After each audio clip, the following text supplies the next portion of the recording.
ఎన్నో కార్పొరేట్ సంస్థలు ఇప్పుడు విశాఖ కేంద్రంగా పెట్టుబడులు పెట్టేందుకు సిద్ధమవుతూ ఉన్నాయి. గూగుల్ డేటా సెంటర్ని అయితే ఏర్పాటు చేయబోతోంది. మన ఆంధ్రప్రదేశ్లో విశాఖపట్నానికి అలాంటి మంచి అవకాశం రావడం, అందులో ఈ చుట్టుపక్కల ఉండేటువంటి యువతకి ఉద్యోగ అవకాశాలు రావడం అనేటువంటిది చాలా ఆనందకరం, చాలా హ్యాపీ అనిపించింది. అది చాలా అరుదైనటువంటి అవకాశము.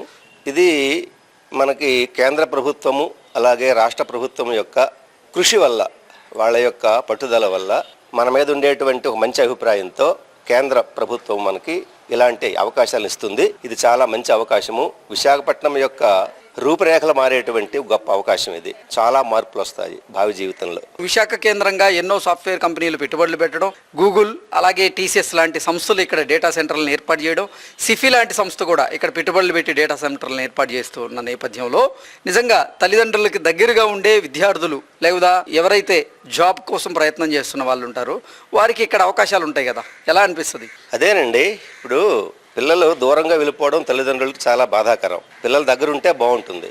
అలాంటి అవకాశం మనకి ఇక్కడ దొరుకుతుంది. విశాఖపట్నం అనేటువంటి మహానగరంలో మన ఉత్తరాంధ్రకే కాకుండా ఏపీ మొత్తానికి ఇక్కడే మనకి అలాంటి అవకాశాలు దొరుకుతున్నాయి. కాబట్టి మన పిల్లలు విదేశాల కోసమో లేకపోతే ఇతర రాష్ట్రాల కోసమో వెళ్ళేటువంటి పరిస్థితి తప్పుతుందన్నమాట. మన దగ్గరగా వస్తున్నాయి కాబట్టి ఇది మంచి పరిణామము. ఇలాంటి డేటా సెంటర్ రావడానికి చాలా కృషి చేయడం జరిగింది.